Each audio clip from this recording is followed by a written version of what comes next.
नमस्कार शेतकरी मित्रांनो.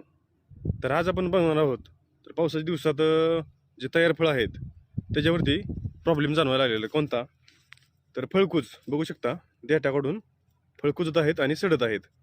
बुरशीजन्य रोग आहे. तर जास्त पावसामुळे आणि आर्द्रता वाढल्यामुळे, जास्त पाणी साठून राहिल्यामुळे देठापाशी तर हे प्रॉब्लेम जाणवायला लागलेले आहेत. बऱ्याच शेतकऱ्यांच्या बागेत हे जाणवायला लागलेले आहेत आणि आपल्या बागेत थोडे जाणवत आहे. तर शेतकरी मित्रांनो, त्यासाठी आपण कोणते स्प्रे घेऊ शकतो किंवा त्याला ड्रीपमधून कोणते औषध सोडू शकतो? तर आपण वरून साप पावडरमध्ये कार्बेंडझिम आणि मॅन्कोजेब हे दोन्ही कॉम्बिनेशन आहे. ते वरून स्प्रेसाठी चांगले काम करते.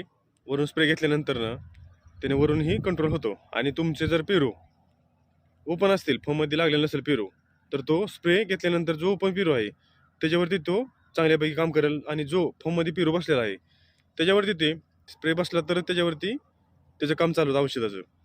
तर त्यासाठी आपण ड्रिपद्वारे रिडोमिल गोल्डमध्ये मेटालॅक्झिल आणि मॅन्कोजेब हे दोन्हीचं कॉम्बिनेशन आहे.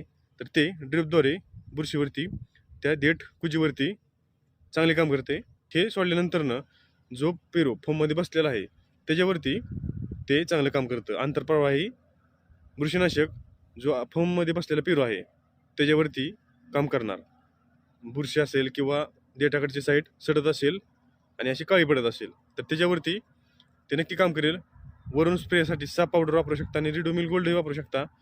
पण खालून ड्रिपमधून रिडोमिल गोल्ड हे वापरा, तुम्हाला नक्की रिझल्ट भेटेल. तर शेतकरी मित्रांनो, अशाच माहितीसाठी आपल्याला फॉलो नक्की करा.